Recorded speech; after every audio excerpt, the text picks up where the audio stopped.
नमस्कार। आप देख रहे हैं गदर मीडिया और मैं हूं इस वक्त आपके साथ अशोक खरब।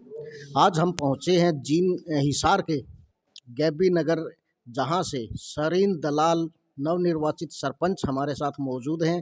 किन मुद्दों को लेकर वे मैदान में थी और किस तरह जीत हासिल हुई है और गांव का किस तरह का समर्थन मिला है, हम बात करेंगे सरीन दलाल से। जी, स्वागत है गदर मीडिया जी, नमस्ते जी। दर्शकों को भी मेरी हाथ जोड़ के राम राम।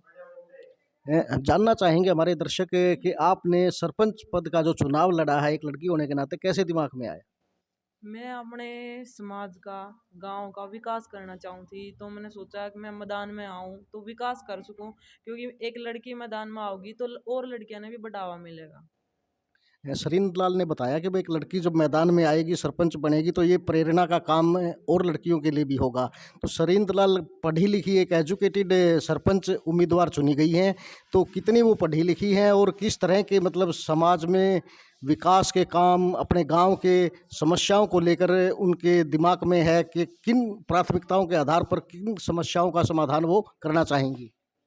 जी, कितनी एजुकेशन आप? मैं एमएससी फाइनल में हूँ की बात। तो गांव की जो समस्याएं हैं उनसे आप भली भांति परिचित होंगी। हाँ जी। तो किन समस्याओं को आप प्राथमिकता के आधार पर देखना चाहेंगी कि भाई ये सबसे बड़ी समस्याएं हैं और इन पे गांव में सुधार की बड़ी ज़रूरत है? सबसे पहले तो शिक्षा की है, क्योंकि गांव में 8वीं तक का स्कूल है हमारे, उसको अपग्रेड करवाना है। गांव में स्टाफ भी नहीं है, बच्चों को बाहर जाना पड़ता है और प्राइवेट स्कूलों में फीस ज़्यादा महंगी है। अक्सर सरपंच चुनावों के अंदर पैसे बांटने की, शराब की परंपरा रही है। क्या आपके चुनाव में इस तरह का कोई समस्या आई? रहती है, वो थोड़ी बहुत रहती है, लेकिन इतनी ज़्यादा नहीं थी। सरीन दलाल ने बताया कि भाई ये समस्या आती है लेकिन यहाँ इतनी नहीं आई है क्योंकि वो एक एजुकेटेड पर्सन रही हैं और उन्हें इन चीज़ों का पता है। तो किस तरह की समस्याएं आप गांव में देखती हैं? गांव में अब तो गलियों की समस्या है। जिस तरह गांव में सर्दियां आ गई हैं, चोरियां होती हैं। कल भी हमारे गांव में एक चोरी हुई है। तो गांव में सीसीटीवी कैमरे की और स्ट्रीट लाइट की तो ज़रूर व्यवस्था है। गांव में अगर शिक्षा की बात करें तो लाइब्रेरियों का बड़ा अभाव रहता है, चाहे वो सिंपल लाइब्रेरी हो या अब डिजिटल लाइब्रेरियों की बात चल रही है। तो इस बारे में क्या विचार? हाँ, हम भी लाइब्रेरी के लिए गांव से बाहर रहते हैं, तो हम चाहते हैं कि गांव के बच्चे गांव में रहकर पढ़े, क्योंकि बाहर खाना भी खराब है। इतना बढ़िया खाना नहीं मिलता, क्या पता कौन सी तेल में बनाते हैं वो लोग। लेकिन गांव में लाइब्रेरी होगी तो बच्चे 50-60 बच्चे आराम से बैठ के पढ़ सके और वाईफाई की सुविधा मिल सके, तो ऑनलाइन शिक्षा भी ग्रहण कर सकते हैं। अगर लड़कियों की शिक्षा की बात करें तो गाँव में इसका बड़ा मतलब जागरूकता का अभाव कह सकते हैं आप। बड़ा अभाव रहता है कि लड़कियों को शिक्षित इतना तरीके से परिवार नहीं साथ देता है या लड़कियां बाहर नहीं जा पाती हैं, उसके लिए क्या? मैंने पूरे गांव में घूम के देखा, बहुत सारी लड़कियां मिली जो 10th या +2 के बाद घर हैं, जो डिस्टेंस से भी कर रही हैं, कोई पढ़ भी नहीं रही है, क्योंकि नज़दीक कॉलेज नहीं है, जींद या बरवा है। तो कई पेरेंट्स है जो नहीं भेजते हैं लड़कियों को बाहर।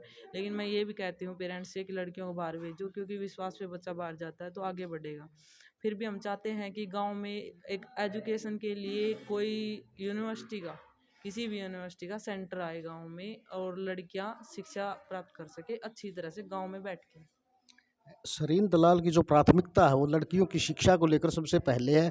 उनका विचार है कि जब लड़कियां शिक्षित होंगी तो एक परिवार ही नहीं बल्कि दो परिवारों को वो सुधार सकती है। और लड़कियों की शिक्षा को लेकर उनका मेन फोकस रहेगा, चाहे उसके लिए इन्हें किसी भी प्रकार की मेहनत क्यों ना करनी पड़े। अगर बात करें हम खेलों की तो युवा जो है गाँव के वो खेलों में काफ़ी सक्रिय रहते हैं, लेकिन लड़कियों की खेलों की तरफ कोई ध्यान विशेष तौर से नहीं दिया जाता। हाँ, गांव में खेलों के लिए वैसे तो मैदान भी नहीं है हमारे गांव में, स्टेडियम वगैरह की कोई सुविधा नहीं है, तो गांव में स्टेडियम की सुविधा हम करवाएंगे।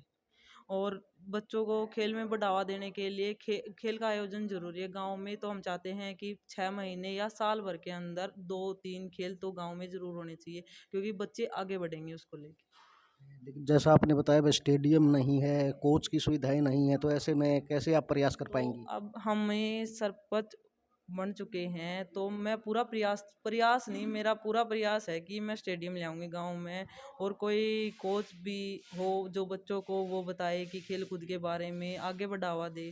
तो मैं पूरी कोशिश है उस पर।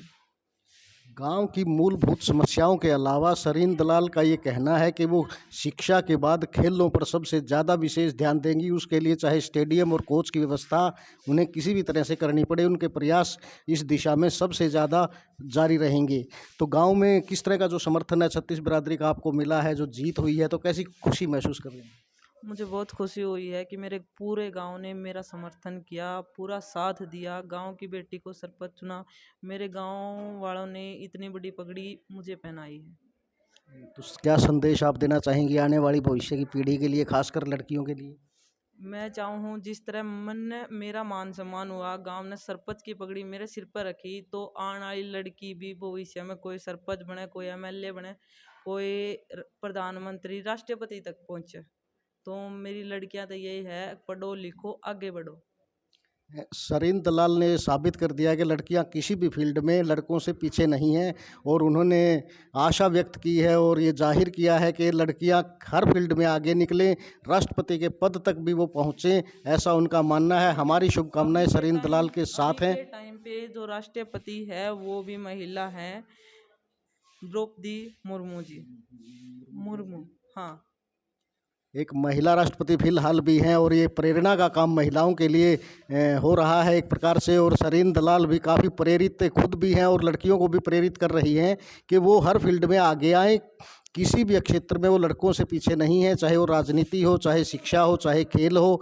और मूलभूत जो समस्याएं गांव की हैं उन पर फोकस करने के साथ साथ शिक्षा और खेल उनकी विशेष प्राथमिकता रहेगी। तो हमारी शुभकामनाएं जो हैं सरीन दलाल के साथ हैं। हम चाहते हैं कि गांव का विकास हो, तन मन धन से करें, और एक आदर्श और एक आसपास के क्षेत्र के लिए प्रेरणा की तरह काम करें। जी, हमारी शुभकामनाएं आपके साथ हैं। जी धन्यवाद सर। ये थी हमारे साथ नवनिर्वाचित सरपंच गैबी नगर की सरीन दलाल। धन्यवाद।